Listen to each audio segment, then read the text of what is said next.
So let's talk about this book in detail. Okay. Yeah. So you are talking about crisis. So what do you define crisis in this book? Good question. So what is a crisis? I would define crisis as a personal crisis, as a situation in which a person realizes that their traditional ways of coping are no longer working. It's a crisis, and they have to make a change. They have to change the way of working that is no longer operating. And a national crisis, similarly for a nation, is a situation in which the nation, the people of a nation, come to realize that their traditional way of operating was not working. They have to make a change. For example, Japan was isolated from the rest of the world until 1853. And in 1853, into Tokyo Harbor sailed an American fleet with steamships and guns. The Japanese realized that isolation was no longer possible because the outside world was more powerful, and Japan's isolation was no longer working. Japan had to make changes in order to be able to resist the outside world. That was a crisis that began in 1853. It took Japan half a century to resolve the crisis, but that's an example of a crisis that began acutely on one day in 1853 when the American fleet arrived. Throughout reading this book, the most impressive thing is the honest self-appraisal. So you said you had your professional crisis when you were in university, and you were seriously thinking about changing your profession to become a simultaneous translator. Yeah. And then you said, you had big mistake to overestimated your foreign language skill. That's right. So and you said in this book you emphasized about the honest self-appraisal. It is very important to solve individuals or nations' problem or crisis. Yeah, among the factors, all of us have experienced personal crises. So all of us know what's important in a personal crisis. In a personal crisis, among other things, first of all, you have to acknowledge that you're in a crisis. If you don't acknowledge a crisis, you get nowhere. Secondly, you have to accept responsibility that I have to make change. You can't say, oh, those bad people, it's their fault. You have to make changes yourself. But then you have to be honest. You have to be honest about your weaknesses, what is not working, and it's painful often to acknowledge. It's very painful. weakness. Yeah, right. But you also have to acknowledge your strengths. What is it that you're good at, and what should you hang on to? In my first professional crisis, when I was thinking of dropping out of science and becoming a linguist, I was mistaken. I did not learn my first spoken language, French, until I was 12 years old. But that was too late to become a simultaneous translator. The simultaneous translators tend to be the Swiss who know 5 languages by the time they're 5 years old. I was starting too late to be. I love languages. I'm considered by Americans as a good linguist because I know 13 languages. But by the standards of the Swiss, I'm not a good linguist. I overestimated my abilities as a linguist. 자, 제가 여러분에게 이 책을 읽어드릴 텐데요. 이 책에서 정말 중요한 게 이 선택적 변화라고 하는 말이에요. 다 변화하는 게 아니고 내가 필요한 부분은 선택적으로 변하는데 그 선택이 정말 위기를 해결하는 데 중요하다라는 얘기거든요. 그 얘기를 좀 하려고 그래요. 그래서 좀 읽어드리겠습니다. 이 초반에 이 책을 읽고 전 이 책에 대한 모든 흥미가 여기서 생겼거든요. 20페이지입니다. 위기와 변화를 요구하는 압력은 개인과 집단 모두에게 닥친다. 한 사람의 개인부터 팀과 기업 그리고 국가와 전 세계까지 규모를 막론하고 누구에게나 위기가 닥칠 가능성이 있다. 그런데 외부적 압력이나 내부적 압력에 성공적으로 대응하려면 중요한 것은 선택적 변화다. 이 선택적 변화가 필요하며 이는 개인과 국가 모두에게 해당한다. 라는 얘기였어요. Selective change is not so important. It's essential. Without selective change, you can't adapt. The fact is that when a person has a crisis, it's not that everything about yourself is wrong. It's not that. It's that some things are not working. So suppose you decide to make a selective change and become an international motivational speaker. Does that mean that you have to change your personality, that you have to change your likes? No. Not everything. No, it means that you have to learn to become a selective motivational speaker. Similarly, for example, when I decided to switch from physiology to geography, that was a specific change, but it didn't mean that I had to divorce my wife and stop speaking to my children and stop playing the piano and stop speaking languages. All that I had to do was to switch from physiology to geography. And a good example is Japan in the Meiji era. Again, in 1853, when those American ships sailed into Tokyo Harbor and the Japanese realized that they had to make changes. Yes, there were things that they had to change, a lot of things. They had to change their form of government. They got rid of the shogun. They had to change their army, their navy, their educational system. But there were some things they didn't change. They kept the emperor. The emperor works well in Japan. They still have an emperor. They kept kanji and katakana and hiragana. Their writing system is well adapted to the Japanese language. And they kept many things that are distinctive about Japanese people and Japanese society. So Japan in the Meiji era is one of the outstanding examples of selective change because so many things changed, but other things did not change. Wow, this is very important. The next keyword about Finland. Yeah, Finland. You said that we can learn many things from our history, our past. And then you talked about the history of many countries.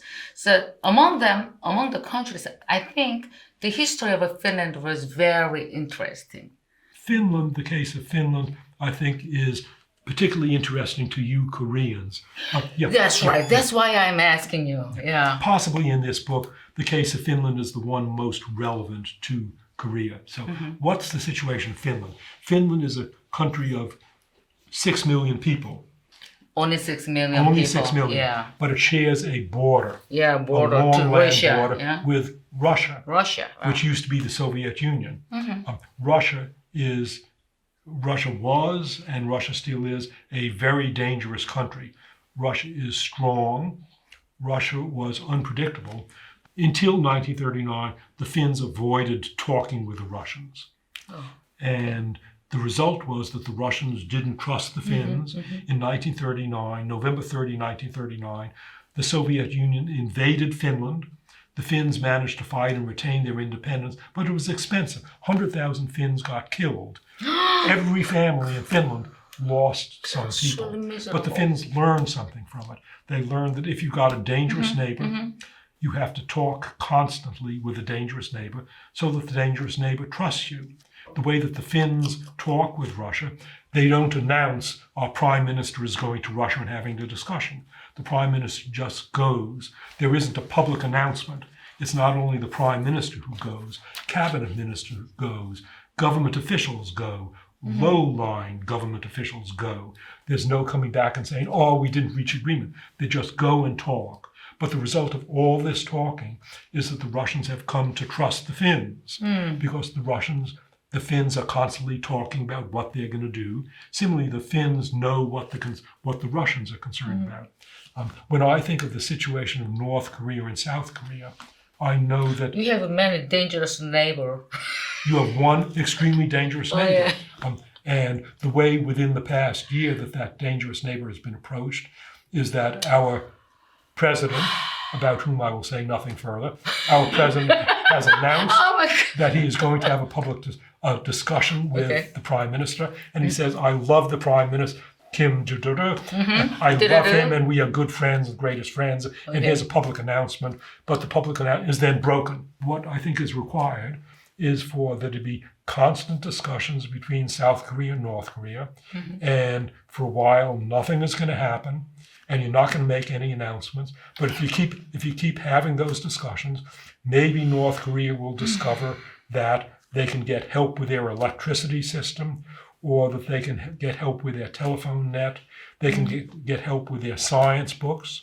And there's not going to be any discussion, but they will discover that there is use that they can get from South Korea.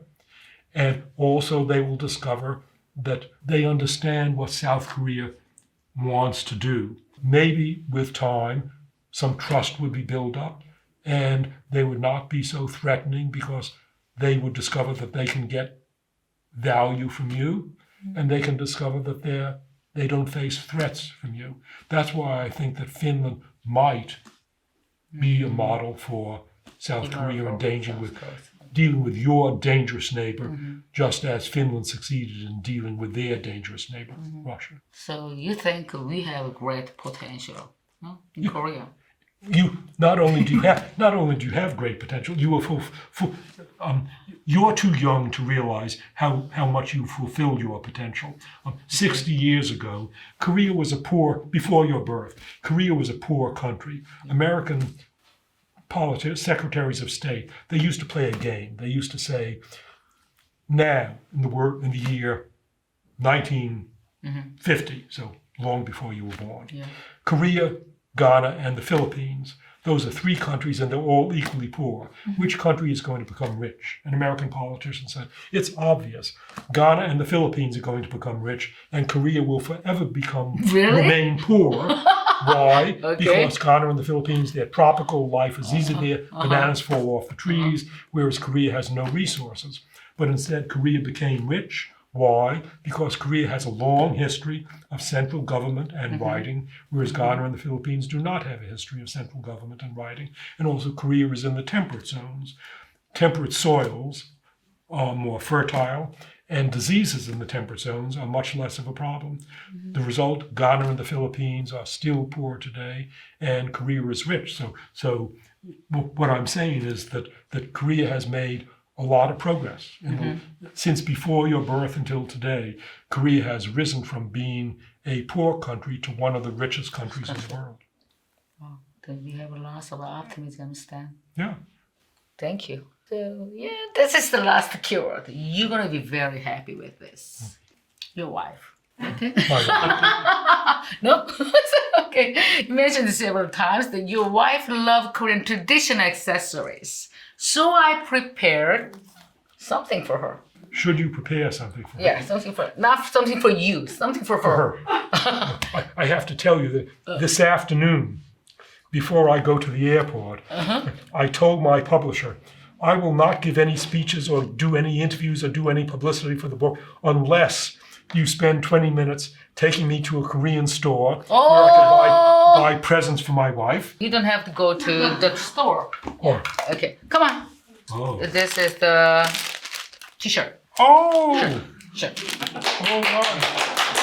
Thank you. Yeah, this 한글. Behold, Yeah. the world's best writing system.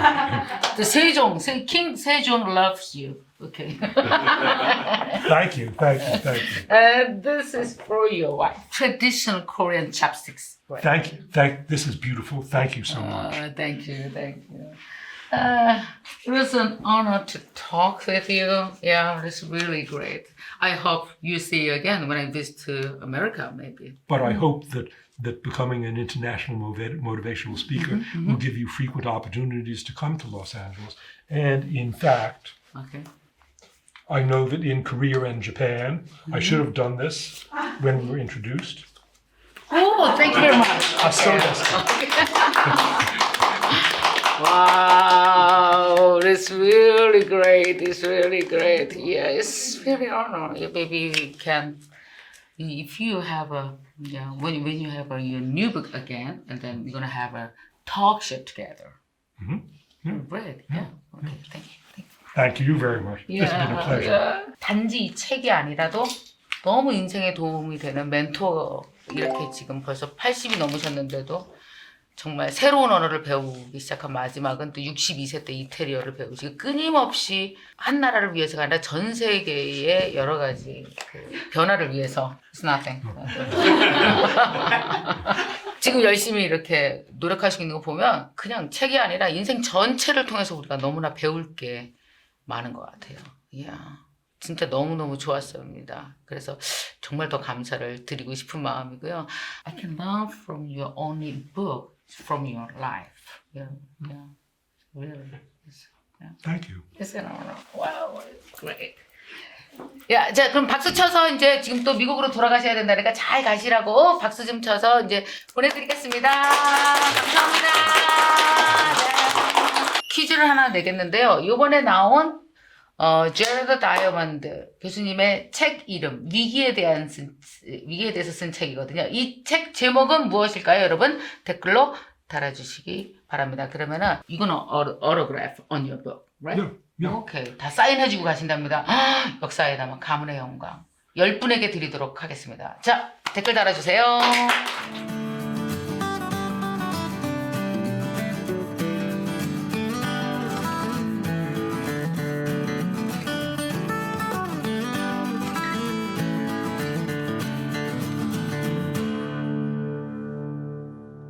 저는 작년 10월쯤에 제가 좀 개인적으로 안 좋은 일이 있었는데요.